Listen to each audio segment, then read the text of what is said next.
Hi, വീണ്ടും talent അക്കാഡമിയുടെ മറ്റൊരു daily current affair സെഷനിലോട്ട് എല്ലാവർക്കും ഒരിക്കൽ കൂടി സ്വാഗതം. നമ്മൾ ഇന്ന് പഠിക്കാൻ പോകുന്നത് 2021 ഒക്ടോബർ 7-ാം തീയതിയിലെ പ്രധാനപ്പെട്ട കറണ്ട് അഫെയർസ് ആണ്. അപ്പോൾ നിങ്ങളുടെ PDF മറക്കാതെ ഡിസ്ക്രിപ്ഷൻ ബോക്സിൽ നിന്ന് ഡൗൺലോഡ് ചെയ്തെടുക്കുക. അപ്പോൾ നമുക്ക് എന്തൊക്കെയാണ് പഠിക്കാനുള്ളതെന്ന് നോക്കാം.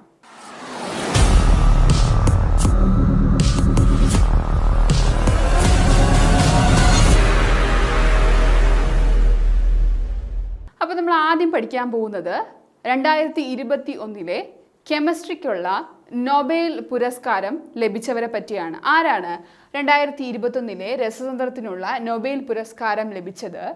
ബെഞ്ചമിൻ ലിസ്റ്റ്, ജർമ്മനിയുടെ ബെഞ്ചമിൻ ലിസ്റ്റിനും ഡേവിഡ് WC മാക്മില്ലനുമാണ്. ഇദ്ദേഹം സ്കോട്ട്ലാൻഡ് സ്വദേശിയാണെങ്കിലും ഇപ്പോൾ നിലവിൽ USA പ്രിൻസ്റ്റൺ യൂണിവേഴ്സിറ്റിയിൽ കെമിസ്റ്റാണ്. അപ്പോൾ ഓർത്തിരിക്കുക, ബെഞ്ചമിൻ ലിസ്റ്റിനും ഡേവിഡ് WC മാക്മില്ലനുമാണ് 2021 എന്ത് ലഭിച്ചത്? രസതന്ത്രത്തിനുള്ള നൊബേൽ പുരസ്കാരം ലഭിച്ചത്. 2021 രസതന്ത്രത്തിനുള്ള നൊബേൽ പുരസ്കാരം ലഭിച്ച ആരൊക്കെയാണ്? ബെഞ്ചമിൻ ലിസ്റ്റിനും ഡേവിഡ് WC മാക്മില്ലനും. ഇനി ഇവർക്ക് ഈ ഒരു പുരസ്കാരം ലഭിച്ചത് എന്തിനു വേണ്ടിയിട്ടാണ്? For the development of asymmetric organocatalysis, അതായത് മോളിക്യുലർ ബിൽഡിങ്ങിന് വേണ്ടിയിട്ടുള്ള ഇൻഡിജീനിയസ് ടൂൾ ആയിട്ടുള്ള അസിമെട്രിക് ഓർഗാനോകാറ്റലിസിസ് കണ്ടുപിടിച്ചതിന് വേണ്ടിയിട്ടാണ് ആർക്ക് ലഭിച്ചത്? ബെഞ്ചമിൻ ലിസ്റ്റിനും ഡേവിഡ് മാക്മില്ലനും 2021 രസതന്ത്രത്തിനുള്ള നോബൽ പുരസ്കാരം ലഭിച്ചത്. ഈ നോബൽ പുരസ്കാരം നൽകുന്നത് royal Swedish academy for sciences ആണ്. അപ്പോൾ അത് ഓർത്തിരിക്കുക, royal Swedish academy for science ആണ് ഇത്തരത്തിൽ നോബൽ പുരസ്കാരം എല്ലാ വർഷവും നൽകുന്നത്. അപ്പോൾ നമ്മൾ 2021 രസതന്ത്രത്തിനുള്ള നോബൽ പഠിച്ചു അല്ലേ. ഇനി 2020 രസതന്ത്രത്തിനുള്ള നോബൽ പ്രൈസ് ലഭിച്ച ആരൊക്കെയാണെന്ന് നോക്കാം. ജെനിഫർ ഡൗട്ട്നയും എമ്മാനുവേല ഷാർപ്പന്റിയറും. അപ്പോൾ ജെനിഫർ ഡൗട്ട്നയ്ക്കും എമ്മാനുവേല ഷാർപ്പന്റിയറിനുമാണ് 2020 നോബൽ പ്രൈസ് ഫോർ കെമിസ്ട്രി ലഭിച്ചത്. അപ്പോൾ നമുക്ക് നോക്കാം, ഇവർക്ക് ജീനോം എഡിറ്റിങ്ങിലെ പുതിയ നൂതന അല്ലെങ്കിൽ ഇവരുടെ ജീനോം എഡിറ്റിങ്ങിനുള്ള പുതിയ സാധ്യതകൾ വികസിപ്പിച്ചതിനാണ് ജെനിഫർ ഡൗട്ട്നയ്ക്കും എമ്മാനുവേല ഷാർപ്പന്റിയറിനും 2020 കെമിസ്ട്രിക്കുള്ള നോബൽ പ്രൈസ് ലഭിച്ചത്. അപ്പോൾ നമ്മൾ പറഞ്ഞല്ലേ 2021 പഠിക്കുമ്പോൾ നമ്മൾ 2020 പഠിക്കുമെന്ന്. അപ്പോൾ ഓർത്തിരിക്കുക, ഇവർക്ക് രണ്ടുപേർക്കുമാണ് 2020 കെമിസ്ട്രി അല്ലെങ്കിൽ രസതന്ത്രത്തിനുള്ള നോബൽ പ്രൈസ് ലഭിച്ചത്. ഒപ്പം തന്നെ 2021 ലഭിച്ച ബെഞ്ചമിൻ ലിസ്റ്റിനെയും ഡേവിഡ് WC മാക്മില്ലനെയും ഓർത്തിരിക്കുക. അടുത്ത് നമുക്കൊരു അവാർഡ് നോക്കാം. ഖത്തറിലെ പ്രവാസി സാംസ്കാരിക സംഘടനയായ friends of rhythm and mercy ഖത്തറിൻ്റെ അല്ലെങ്കിൽ ഫോം ഖത്തർ, ഇവരുടെ എരഞ്ഞോളി മൂസ പുരസ്കാരം ലഭിച്ച വ്യക്തിയാണ് റഫീഖ് അഹമ്മദ്. അപ്പോൾ റഫീഖ് അഹമ്മദിനാണ് 2021 എരഞ്ഞോളി മൂസ പുരസ്കാരം ലഭിച്ചത്. ഈ എരഞ്ഞോളി മൂസ പുരസ്കാരം ഇൻസ്റ്റിറ്റ്യൂട്ട് ചെയ്യുന്ന അല്ലെങ്കിൽ സംഘടിപ്പിക്കുന്ന ആരാണ്? ഖത്തറിലെ പ്രവാസി സാംസ്കാരിക സംഘടനയായിട്ടുള്ള ഫോം ഖത്തർ അഥവാ friends of rhythm and Mercy Qatar. ഇനി ഇതിൻ്റെ ഒരു പുരസ്കാര തുക എന്ന് പറയുന്നത് 1 ലക്ഷം രൂപയാണ്. എത്രയാണ്? 1 ലക്ഷം രൂപയാണ് എരഞ്ഞോളി മൂസ പുരസ്കാരത്തിൻ്റെ തുക അല്ലെങ്കിൽ പുരസ്കാര തുക. ഇദ്ദേഹം ഒരു കവിയും ഗാനരചയിതാവുമായ വ്യക്തിയാണ് റഫീഖ് അഹമ്മദ്. അപ്പോൾ റഫീഖ് അഹമ്മദ് ആരാണ്? കവിയും ഗാനരചയിതാവുമാണ്. ഇദ്ദേഹത്തിനാണ് 2021 എരഞ്ഞോളി മൂസ പുരസ്കാരം ലഭിച്ചത്. അടുത്ത് നമുക്ക് നോക്കാം, നമുക്കറിയാമല്ലേ കേരള ഗാന്ധി. ആരാണ് കേരള ഗാന്ധി എന്ന് വിശേഷിപ്പിക്കപ്പെടുന്ന വ്യക്തി? അതെ, കേളപ്പനാണ് അല്ലേ. അപ്പോൾ അദ്ദേഹത്തിൻ്റെ ഒരു പ്രതിമ അനാച്ഛാദനം ചെയ്ത് എവിടെയാണെന്ന് നോക്കാം. 2021 ഒക്ടോബറിൽ കേളപ്പൻ്റെ 50ാം ചരമവാർഷികത്തോടനുബന്ധിച്ച് കേരള ഗാന്ധി കേളപ്പൻ്റെ പ്രതിമ അനാച്ഛാദനം ചെയ്തത് എവിടെയാണ്? കോഴിക്കോടാണ്. എവിടെയാണ്? കോഴിക്കോട് പയ്യോളിയിലെ തുറയൂർ കോയപ്പള്ളിയിൽ അദ്ദേഹത്തിൻ്റെ തറവാട്ട് മുറ്റത്താണ് ഈ ഒരു 50ാം ചരമവാർഷികത്തോടനുബന്ധിച്ച് കേരള ഗാന്ധി എന്ന് വിശേഷിപ്പിക്കപ്പെടുന്ന കേളപ്പൻ്റെ പ്രതിമ അനാച്ഛാദനം ചെയ്തത്. ഈ ഒരു പ്രതിമ അനാച്ഛാദനം ചെയ്തത് കേരളത്തിൻ്റെ നിലവിലെ ഗവർണറായിരിക്കുന്ന ആരിഫ് മുഹമ്മദ് ഖാനാണ്. അപ്പോൾ ആരാണ്? ആരിഫ് മുഹമ്മദ് ഖാനാണ് ഈ കേളപ്പൻ്റെ പ്രതിമ അനാച്ഛാദനം ചെയ്തത്. ഇനി നമുക്ക് നോക്കാം, ഈ ഒരു കേളപ്പൻ്റെ പ്രതിമ അത് ഉണ്ടാക്കിയ ശില്പിയാണ് ചിത്രൻ കുഞ്ഞിമംഗലം. അപ്പോൾ ചിത്രൻ കുഞ്ഞിമംഗലമാണ് 2021 ഒക്ടോബറിൽ കോഴിക്കോട് പയ്യോളിയിലെ തുറയൂർ കൊയ്യപ്പള്ളിയിൽ അനാച്ഛാദനം ചെയ്ത ആ ഒരു ശില്പത്തിൻ്റെ ശില്പി ആരാണ്? ചിത്രൻ കുഞ്ഞിമംഗലം. ഓർത്തിരിക്കുക. ഇനി PH ചോദിച്ചിട്ടുള്ളൊരു ക്വസ്റ്റ്യൻ ആണ്, കെ കേളപ്പൻ്റെ ജന്മസ്ഥലം അല്ലെങ്കിൽ ജന്മനാടാണ് മുച്ചിക്കുന്ന്. ഓർത്തിരിക്കുക, മുച്ചിക്കുന്നാണ് കെ കേളപ്പൻ്റെ ജന്മസ്ഥലം. അപ്പോൾ ഓർത്തിരിക്കുക, കോഴിക്കോടിലെ മുച്ചിക്കുന്നിലാണ് കെ കേളപ്പൻ ജനിച്ചത്. അപ്പോൾ ഇദ്ദേഹത്തിൻ്റെ 50ാം ചരമവാർഷികത്തോടനുബന്ധിച്ച് എവിടെയാണ് പ്രതിമ അനാച്ഛാദനം ചെയ്തത്? കോഴിക്കോട് ജില്ലയിലെ പയ്യോളിയിലാണ്. അടുത്ത് നമുക്കൊരു നിയമനം നോക്കാം. 2021 ഒക്ടോബറിൽ ഇന്ത്യൻ സ്റ്റീൽ അസോസിയേഷൻ്റെ സെക്രട്ടറി ജനറലായി നിയമിതനായ വ്യക്തിയാണ് അലോക് സഹായ്. അപ്പോൾ അലോക് സഹായ് ആണ് എന്തിൻ്റെ സെക്രട്ടറി ജനറൽ ആയത്?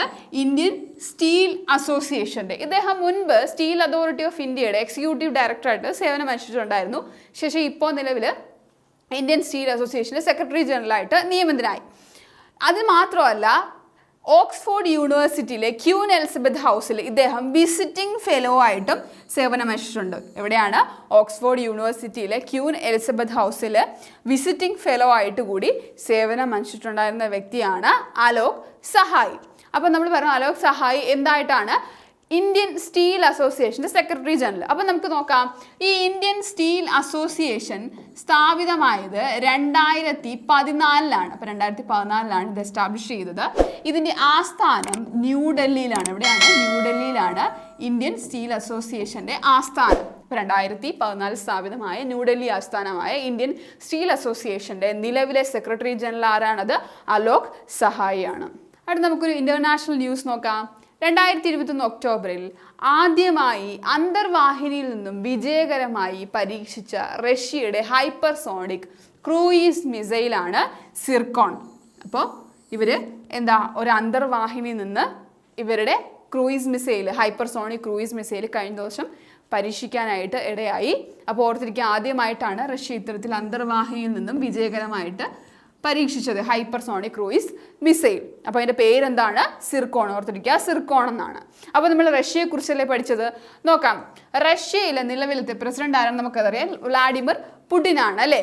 റഷ്യയുടെ ക്യാപിറ്റൽ ഏതാണത്? മോസ്കോ ആണ് അല്ലേ. മോസ്കോ ആണ് റഷ്യയുടെ ക്യാപിറ്റൽ. റഷ്യൻ പ്രസിഡന്റ് പറഞ്ഞു വ്ളാഡിമിർ പുടിൻ ആണ്. അടുത്ത നമുക്കൊരു ദേശീയ ന്യൂസ് നോക്കാം. അതായത് പൊതുജനങ്ങളുടെ ആവശ്യത്തിനായിട്ട് ഇന്ത്യയിൽ ആദ്യത്തെ റോപ്പ് വേ നിലവിൽ വരാൻ പോവുകയാണ്. എവിടെയാണ്?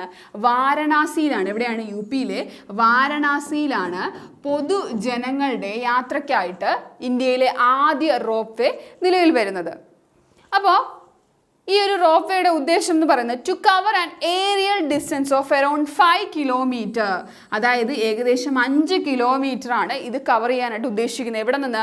From Cantt railway station to church square. അതായത് UP-യിലെ കാണ്ട് റെയിൽവേ സ്റ്റേഷൻ മുതൽ ചർച്ച് സ്ക്വയർ വരെയുള്ള ഏകദേശം 5 കിലോമീറ്റർ 15 മിനിറ്റിനകത്ത് കവർ ചെയ്യാനായിട്ടാണ് ഈ ഒരു റോപ്പ് വേ അല്ലെങ്കിൽ റോപ്പ് വേ ഗതാഗതം പൊതുജനങ്ങളുടെ യാത്രയ്ക്കായിട്ട് ലക്ഷ്യമിടുന്നത്. ഇനി ഇത്തരത്തിൽ ഈ ഒരു പൊതുജനങ്ങളുടെ യാത്രയ്ക്കായിട്ട് റോപ്പ് വേ നിലനിൽക്കുന്ന 2 രാജ്യങ്ങൾ, ഒന്ന് ബൊളിവിയയ്ക്കും മെക്സിക്കോയ്ക്കും ശേഷം ഇത്തരത്തിൽ പൊതുജനങ്ങളുടെ യാത്രയ്ക്കായിട്ട് റോപ്പ് വേ നിലവിൽ വരുന്ന 3ാമത്തെ രാജ്യമാണ് ഇന്ത്യ. അപ്പോൾ പൊതുജനങ്ങളുടെ യാത്രയ്ക്കായിട്ട് നിലവിൽ റോപ്പ് വേ ഉള്ള 2 രാജ്യങ്ങൾ ഏതൊക്കെയാണ്? ബൊളിവിയയും മെക്സിക്കോയും. ഇപ്പോൾ 3ാമത്തെ രാജ്യമായിട്ട് ഏതാണ്? ഇന്ത്യ മാറും. ഈ ഒരു റോപ്പ് വേ നിലവിൽ വരും. മാത്രമല്ല ഇന്ത്യയിലെ ആദ്യത്തെ ഇങ്ങനത്തെ ഒരു ആവശ്യത്തിനുള്ള ഇന്ത്യയിലെ ആദ്യത്തെ റോപ്പ് വേ ആണ് വാരണാസിയിൽ നിലവിൽ വരുന്നത്. അപ്പോൾ നമുക്ക് നോക്കാം, UP-യുടെ ഇപ്പോഴത്തെ മുഖ്യമന്ത്രി നമുക്കറിയാം അല്ലേ, ആരാണത്? യോഗി ആദിത്യനാഥ്. ഇനി UP-യിലെ ഗവർണറാണ് ആനന്ദിബെൻ പട്ടേൽ. നമ്മൾ കഴിഞ്ഞ ദിവസം പറഞ്ഞിട്ടുണ്ടായിരുന്നു അല്ലേ. അപ്പോൾ ആനന്ദിബെൻ പട്ടേലാണ് നിലവിലെ UP-യുടെ ഗവർണർ. നമുക്ക് UP-യുടെ തലസ്ഥാനം അറിയാതെ ലക്നൗ ആണ് അല്ലേ. അപ്പോൾ ഓർത്തിരിക്കുക, റോപ്പ് വേ നിലവിൽ വരുന്ന എവിടെയാണത്? വാരണാസിയിലാണ്. അടുത്ത് നമുക്കൊരു റാങ്കിങ് നോക്കാം. ഹുറൻ ഇന്ത്യയും IIFL വെൽത്തും സംയുക്തമായി പുറത്തിറക്കിയ ഇന്ത്യയിലെ സമ്പന്നന്മാരുടെ പട്ടികയിൽ 1ാം സ്ഥാനം നേടിയ വ്യക്തിയാണ് മുകേഷ് അംബാനി. അപ്പോൾ ഏത് പട്ടികയാണ്? IIFL wealth Hurun India rich list 2021. അതായത് ഇന്ത്യയിലെ സമ്പന്നന്മാരുടെ പട്ടികയിൽ. അപ്പോൾ മുകേഷ് അംബാനി നമുക്കറിയാം അല്ലേ, റിലയൻസ് ഇൻഡസ്ട്രീസിൻ്റെ നിലവിലെ ചെയർമാനും MD ആയ വ്യക്തിയാണ് മുകേഷ് അംബാനി. അപ്പോൾ ഇദ്ദേഹത്തിനാണ് ഈ ഒരു IIFL wealth Hurun India rich list 1ാം സ്ഥാനം നേടിയത്. ഈ ഒരു 2021 10th ആനുവൽ എഡിഷൻ ആയിരുന്നു. 10th ആനുവൽ എഡിഷൻ ആയിരുന്നു 2021 ഇവർ പബ്ലിഷ് ചെയ്തത്. അതായത് ഈ സമ്പന്നന്മാരുടെ പട്ടിക 10th എഡിഷൻ ആയിരുന്നു 2021 ഇവർ പബ്ലിഷ് ചെയ്തത്. ഇനി ഈ ഒരു പട്ടികയിൽ സെക്കൻഡ് പൊസിഷൻ കരസ്ഥമാക്കിയത് അദാനി ഗ്രൂപ്പിന്റെ ഗൗതം അദാനിയാണ്. ഓർത്തിരിക്കുക, സെക്കൻഡ് പൊസിഷന് കരസ്ഥമാക്കിയത് അദാനി ഗ്രൂപ്പിന്റെ ഗൗതം അദാനിയും തേർഡ് പൊസിഷൻ കരസ്ഥമാക്കിയത് HCLന്റെ ഫൗണ്ടർ ആയിരിക്കുന്ന ശിവ് നാടാറുമാണ്. അപ്പോൾ ശിവ് നാടാറിനെ കുറിച്ച് നമ്മൾ കഴിഞ്ഞ ദിവസമൊക്കെ പഠിച്ചിട്ടുണ്ടായിരുന്നല്ലേ, ലീഡർഷിപ്പ് അവാർഡ് നേടിയ വ്യക്തി എന്നൊക്കെ പറഞ്ഞിട്ട്. അപ്പോൾ അദ്ദേഹത്തിന് തന്നെയാണ് ഈ ഒരു IIFLന്റെ വെൽത്ത് ഹുറിൻ ഇന്ത്യ റിച്ച് ലിസ്റ്റിൽ 3ാം സ്ഥാനം നേടിയത്. അടുത്ത് നമുക്ക് കായിക മേഖലയിൽ നിന്നുള്ള ഒരു റെക്കോർഡ് നേട്ടം നോക്കാം.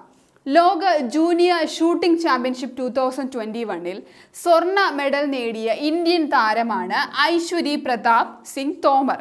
അപ്പോൾ നമ്മൾ ഈ ലോക ജൂനിയർ ഷൂട്ടിംഗ് ചാമ്പ്യൻഷിപ്പിനെ കുറിച്ച് കഴിഞ്ഞ ദിവസം പഠിച്ചിട്ടുണ്ടായിരുന്നു അല്ലേ. നാമ്യ കപൂർ ഒരു 14 വയസ്സുകാരി നേടിയ നേട്ടം അല്ലേ നമ്മൾ പറഞ്ഞിട്ടുണ്ടായിരുന്നു. ഷൂട്ടിങ്ങിൽ അല്ലെങ്കിൽ ഒരു ഇന്റർനാഷണൽ മെഡൽ നേടുന്ന ഏറ്റവും പ്രായം കുറഞ്ഞ ഇന്ത്യൻ ഷൂട്ടർ നമ്മൾ പഠിച്ചിരുന്നു അല്ലെ, നാമ്യ കപൂറിനെ കുറിച്ച്. അപ്പോൾ അതേ ഒരു ഈവന്റ് തന്നെയാണ് ഐശ്വര്യ പ്രതാപ് സിംഗിനും ലോക റെക്കോർഡോടുകൂടി സ്വർണ്ണ മെഡൽ ലഭിച്ചത്. അപ്പോൾ ലോക ജൂനിയർ ഷൂട്ടിംഗ് ചാമ്പ്യൻഷിപ്പ് 2021 സ്വർണ്ണ മെഡൽ നേടിയ ഇന്ത്യൻ താരമാണ് ഐശ്വര്യ പ്രതാപ് സിംഗ്. ഇദ്ദേഹം മെൻസ് 15 മീറ്റർ റൈഫിൾ 3 പൊസിഷനിലാണ് ഈ ഒരു സ്വർണ്ണ മെഡൽ എന്ന നേട്ടം ലോക റെക്കോർഡോടുകൂടി നേടിയത്. അത് ഓർത്തിരിക്കുക. അപ്പോൾ നമ്മൾ കഴിഞ്ഞ ദിവസം പറഞ്ഞപ്പോൾ തന്നെ ഇതിൻ്റെ വേദി നമ്മൾ പറഞ്ഞിട്ടുണ്ടായിരുന്നു. എവിടെയാണ്? ലിമയിലാണ്, പെറുവിലെ ലിമയിലാണ് 2021 ലോക ജൂനിയർ ഷൂട്ടിംഗ് ചാമ്പ്യൻഷിപ്പ് നടക്കുന്നത്. അപ്പോൾ ഈ ഒരു സ്വർണ്ണത്തോടു കൂടി ഇന്ത്യ 17 മെഡലുകളോടുകൂടി 1ാം സ്ഥാനത്ത് നിൽക്കുവാണ്. 8 സ്വർണ്ണ മെഡലും മൊത്തത്തിൽ 17 മെഡലുകളോട് കൂടി ഇന്ത്യ ഇപ്പോൾ 1ാം സ്ഥാനത്താണ് ഈ ഒരു ലോക ജൂനിയർ ഷൂട്ടിംഗ് ചാമ്പ്യൻഷിപ്പിൽ. അടുത്ത നമുക്കൊരു ബുക്ക് നോക്കാം. ബുക്കിന്റെ പേരിങ്ങനെയാണ്, economist Gandhi, the roots and the relevance of the political economy of the Mahatma. അപ്പോൾ ഇങ്ങനൊരു ബുക്ക് എഴുതിയത് റിട്ടയർഡ് ഓൺട്രപ്രണർ ആയിരിക്കുന്ന ജെറി റാവു ആണ്. അപ്പോൾ റിട്ടയർഡ് ഓൺട്രപ്രണർ ആയിരിക്കുന്ന അല്ലെങ്കിൽ സംരംഭകനായിട്ടുള്ള ജെറി റാവു ആണ് ഗാന്ധിയെക്കുറിച്ച് economist Gandhi, the roots and the relevance of the political economy of Mahatma എന്ന് പറയുന്ന ബുക്ക് എഴുതിയത്. അപ്പോൾ ഇത്രയാണ് 2021 ഒക്ടോബർ 7-ാം തീയതിയിലെ പ്രധാനപ്പെട്ട കറണ്ട് അഫയേഴ്സ്. നമുക്കിനി ഇന്നത്തെ ക്വസ്റ്റ്യൻസിലോട്ട് പോവാം. ഒന്നാമത്തെ ക്വസ്റ്റ്യൻ ആണ്, ശ്രീനഗറിനെയും ലഡാക്കിനെയും ബന്ധിപ്പിക്കാൻ സമുദ്രനിരപ്പിൽ നിന്ന് 11,000 അടി ഉയരത്തിൽ തുരങ്കം ഒരുങ്ങുന്നത് എവിടെയാണ്? നമ്മളൊരു ചുരത്തെ പറ്റി പഠിച്ചിട്ടുണ്ടായിരുന്നു അല്ലേ. ആ ഒരു ചുരത്തിലാണ് ഈ ഒരു തുരങ്കം നിലവിൽ വരുന്നതെന്ന്. A. Zojila, B. Shipki La, C. ലിപുലെ, D. Bomdila. അപ്പോൾ ഏത് ചുരമാണെന്ന് ആൻസർ കിട്ടിയിട്ടുണ്ട്. അപ്പോൾ നിങ്ങൾ കമൻറ്റ് ചെയ്യുക. നമുക്കിനി അടുത്ത ക്വസ്റ്റ്യനിലോട്ട് പോവാം. 2021 തീപിടുത്തത്തിൽ തകർന്ന ഇൻഡസ്ട്രി പാലം സ്ഥിതി ചെയ്യുന്നത് A. Paris, B. Rome, C. Italy, D. Moscow. നമ്മൾ ഈ ഇൻഡസ്ട്രിയൽ പാലത്തെക്കുറിച്ചും പറഞ്ഞിട്ടുണ്ടായിരുന്നു, തീപിടുത്തത്തിൽ തകർന്നു പോയിട്ടുള്ള ഇൻഡസ്ട്രിയൽ പാലം. ഇനി നമുക്ക് ഇന്നലത്തെ ക്വസ്റ്റ്യൻ്റെ ആൻസർ ഒന്ന് നോക്കാം. ഒറ്റത്തവണ ഉപയോഗിക്കുന്ന പ്ലാസ്റ്റിക്കിന് കേന്ദ്ര സർക്കാർ നിരോധനം ഏർപ്പെടുത്തുന്നത് എന്താണ്? ഇതിൻ്റെ ആൻസർ ഓപ്ഷൻ D ആണ്. 2022 ജൂലൈ 1 മുതലാണ് ഒറ്റത്തവണ ഉപയോഗിക്കുന്ന പ്ലാസ്റ്റിക്കിന് കേന്ദ്ര സർക്കാർ നിരോധനം ഏർപ്പെടുത്തുന്നത്. അടുത്തത് നോക്കാം. ലാ പാൽമ ദ്വീപ് സ്ഥിതി ചെയ്യുന്നത് എവിടെയാണ്? അതെ, ഓപ്ഷൻ B അറ്റ്ലാന്റിക് ഓഷനിലാണ് ലാ പാൽമ ദ്വീപ് സ്ഥിതി ചെയ്യുന്നത്. അപ്പോൾ ഇത്രയാണ് നമ്മുടെ 2021 ഒക്ടോബർ 7-ാം തീയതിയിൽ പ്രധാനപ്പെട്ട കറണ്ട് അഫയേഴ്സ്. നിങ്ങളുടെ ക്വസ്റ്റ്യൻസിന് ആൻസർ ചെയ്യാനായിട്ട് നിങ്ങൾ ഉറപ്പായിട്ടും ആൻസർ ചെയ്യുക. കമൻറ്റ് ബോക്സിൽ നിങ്ങളുടെ ആൻസർ രേഖപ്പെടുത്തുക. നമ്മൾ ഇന്നലത്തെ ക്വസ്റ്റ്യൻ്റെ ആൻസർ നമ്മൾ ഡിസ്കസ് ചെയ്തിട്ടുണ്ടായിരുന്നു. ഇനി പുതിയ ദിവസത്തെ കറണ്ട് അഫയേഴ്സുമായിട്ട് നമുക്ക് അടുത്ത ദിവസം കാണാം.